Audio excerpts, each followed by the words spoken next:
Good morning. I'm so sorry I can't be with you in person, but so glad to be able to share this information, at least virtually, with all of you. My name is Beck Pooley. I'm a city planner, and I do that work for communities all over the country of all different sizes. I also teach about planning, about the field, about the challenges planners try to tackle at Lehigh University. And it was actually on campus that the beginnings of this paper came together. It actually grew out of a project done by Samantha Roth, who you see on the slide. She's currently at Penn State getting her PhD. And just a quick plug for the incredible students we have here in the Valley, not just at Lehigh, but across all of the LVA campuses. If you haven't hosted an intern recently, or tapped a class to tackle a challenge you've got, or invited students in just to see the work that you're doing, please consider doing so. They represent really an unbelievable resource that I don't think the Valley takes nearly enough advantage of. But today, I'm talking more about urban heat islands and the environmental injustices they present to a community like Allentown. This actually joins growing conversations about environmental concerns, about social justice. Today, a majority of Americans feel that climate change and the environment should be top priorities for the President and Congress, something that wasn't the case just a few years ago. And you can see that in the middle graphic by the uptick on those purple lines. Also, massive protests following George Floyd's murder in the summer of 2020 increased attention on systemic racism and racial disparities, not only in the criminal justice system, but also in terms of wealth and employment and education and housing and neighborhoods, not to mention in terms of the proximity to environmental amenities or environmental hazards and the health consequences that stem from that. So that brings us to the environmental harm that I'm going to focus on, urban heat islands. This term is not new.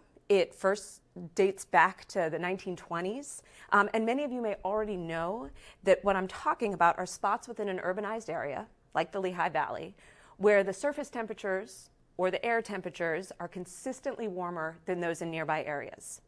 These hotspots are largely caused by two things: intense development, so lots of buildings and roads and parking lots, all things that tend to increase heat. And they're also caused by the lack of green space and tree cover, things that tend to cool an area. We're going to see what this looks like in Allentown in just a sec, but first I want to emphasize how serious the consequences of urban heat islands are. As you can see on the graphic, over the course of the last 20 years, excessive heat in these urban heat islands has killed more people than flooding and hurricanes combined. Just think about that. So here's how these pieces fit together in Allentown. And I'm going to focus first on these maps here down on the bottom of the slide, the smaller ones. First, let's start with the red one, this one right here. It's showing land cover. And so the green areas on that middle map are where land is covered by green space. You should recognize where our parks are throughout the city of Allentown. The pink and the red is where land is covered by that development I was just talking about, by the buildings, roads, parking lots. And the darker the road, the more intensive that development. The map next to it, this one right over here, shows all the trees that are in Allentown. There's a green dot for every tree. And from the looks of this one, it seems like tree coverage isn't much of a problem for the city. It seems to be fairly significant throughout, including in the city's core central neighborhoods. But here's what Samantha found. And keep your eye on this map here. I'm going to switch it now to what she had analyzed. This map doesn't show all trees. It's now showing just mature trees. So only those trees with a diameter of at least 20 inches, only mature trees. And now the picture starts to change pretty significantly. I'll toggle back real quick so you can see where all trees are across the city of Allentown. Again, look at that map on the bottom right. And now we got only mature trees. So with this restriction, just looking at those mature trees, suddenly things start to look a lot different. And it becomes clear that the tree canopy across the city is pretty significantly different, much less in that core central part of the city and far different than in some of the city's western neighborhoods. And so now if you sort of look at all those maps together, look where the red is darkest on that middle map. look where trees have largely disappeared on that map to the right, and then pop up to that big map that's up in the top left corner, you see where all the urban heat islands are, where heat is most concentrated. And you can see how the patterns across those three maps all tend to overlap. Now, there's more to this story than just development and green space, although clearly there's a big story there. After those two factors, the best predictors of whether a place will experience heat island effects is first, that place's historical patterns of investment, and second, that place's socioeconomic status of its residents. So and those two things, patterns of investment, socioeconomic status of residents, are closely tied to patterns of residential segregation. The graphics on this slide speak to both of these things. There is an image of a title of a recent opinion piece from the New York Times that documented the disparities in access to trees and tree canopies for higher income versus lower income neighborhoods, far more trees in those higher income neighborhoods than lower income ones.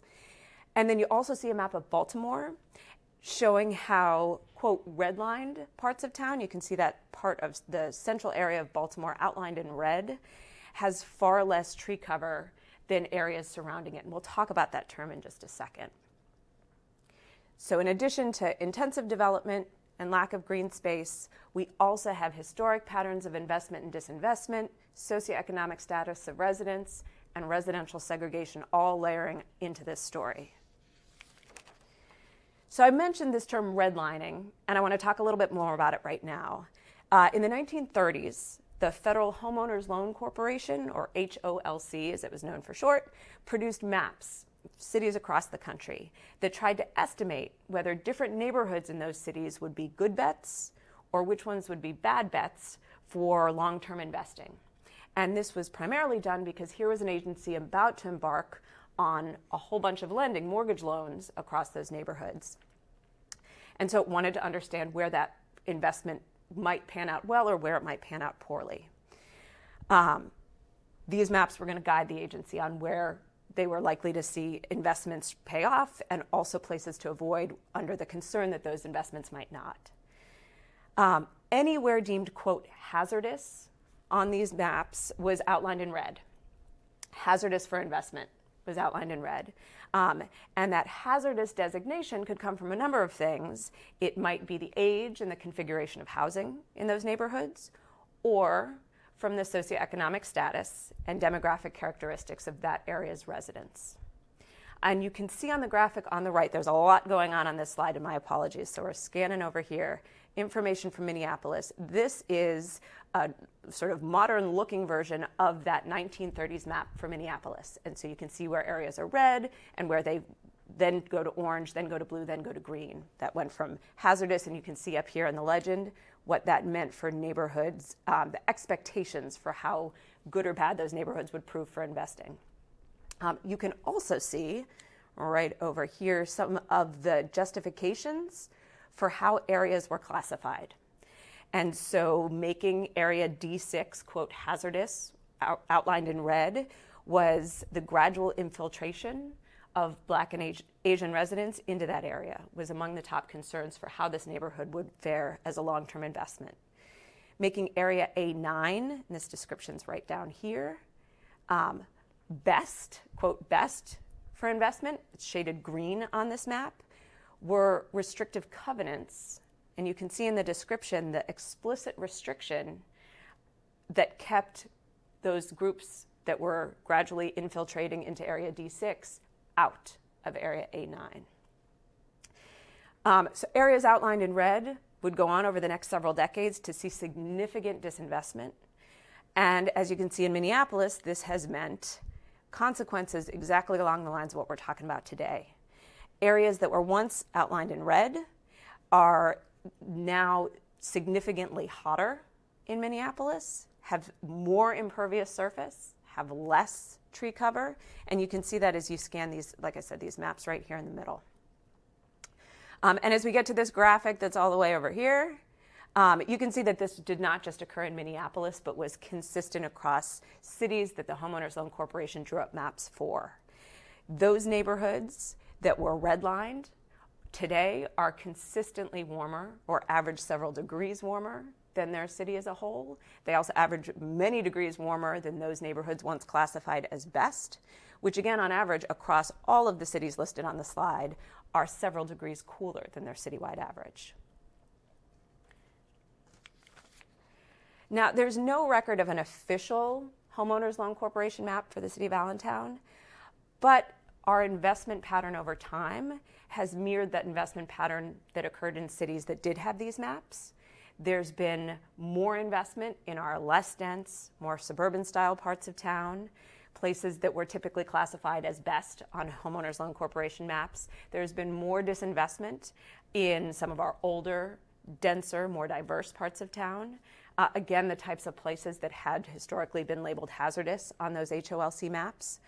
And so I put together this map over here on our slide as a sort of a proxy for that HOLC map. What this one's showing is current loan denials. So of those people who apply for a mortgage from different neighborhoods across the city of Allentown, what portion of those applicants get denied? And you can see that applicants in that core central city part of Allentown are denied at significantly higher rates than those in other parts of Allentown, and then certainly those outside of the city. And this pattern too overlaps with patterns of residential segregation here in the valley, which I'll show in just a second, but just to highlight here, the degree of residential segregation that we have here in the valley. In fact, the Lehigh Valley, sort of Allentown, Bethlehem, Easton metropolitan area, ranks among those metropolitan areas, out of the 400 metropolitan areas we have across the country, among the highest in terms of the degree of separation or segregation between white and Hispanic residents. And those patterns of segregation aren't accidental. They didn't just occur by chance. And you can see that just one call out to sort of some of the things that put those patterns in place or keep those patterns in place.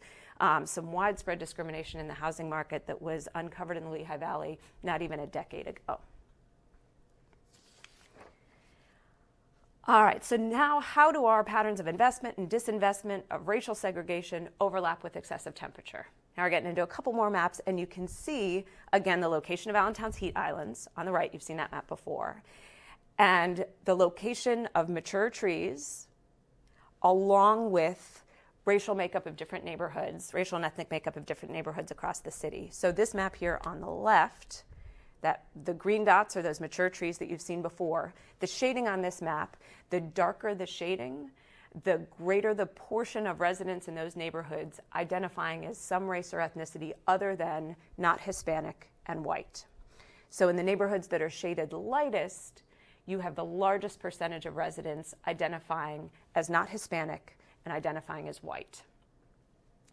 So again, as you bounce back and forth between the two maps, you can see how patterns of greater percentages of non-white residents overlap with urban heat islands, and also how that overlaps with tree canopy at the same time.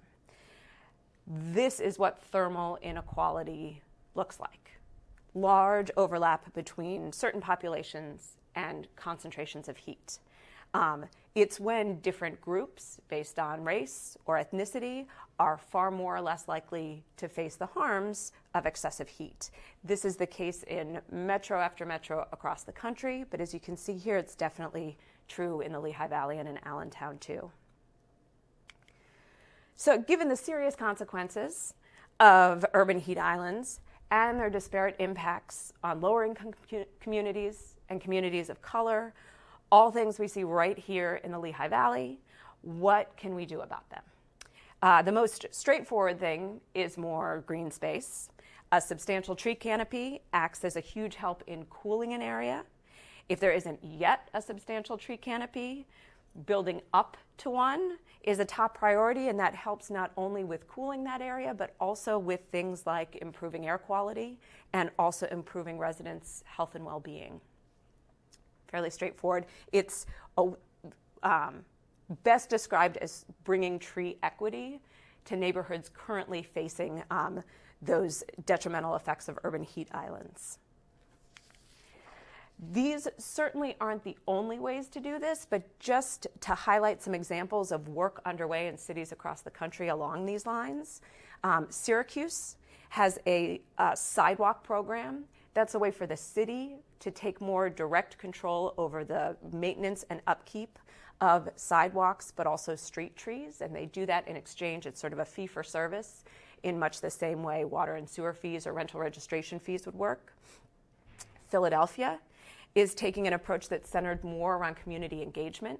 The city's using neighborhood ambassadors to reach out to communities, to talk to residents about possible greening solutions, preferences for greening strategies, complaints about existing green space and tree canopy in neighborhoods, and also to enlist those residents in planning and implementing any greening projects. So that's another model. And a last one to highlight is the Green Heart Project in Louisville, Kentucky. This project is testing the impact of planting mature trees in a pilot area and closely monitoring the impact of those mature trees on residents' health and well-being across a number of different indicators. If that pilot goes well, then the project could extend to other neighborhoods through close collaboration between the city, neighborhood stakeholders, and key partners, including those in the health sector in that area. So any one of these or any pieces of these could make sense for the Lehigh Valley. Hopefully there will be opportunities to discuss the challenges of urban heat islands and possible solutions. I apologize again for not being able to join you in person, but look forward to connecting in the future on this really, really important topic. And thank you so much.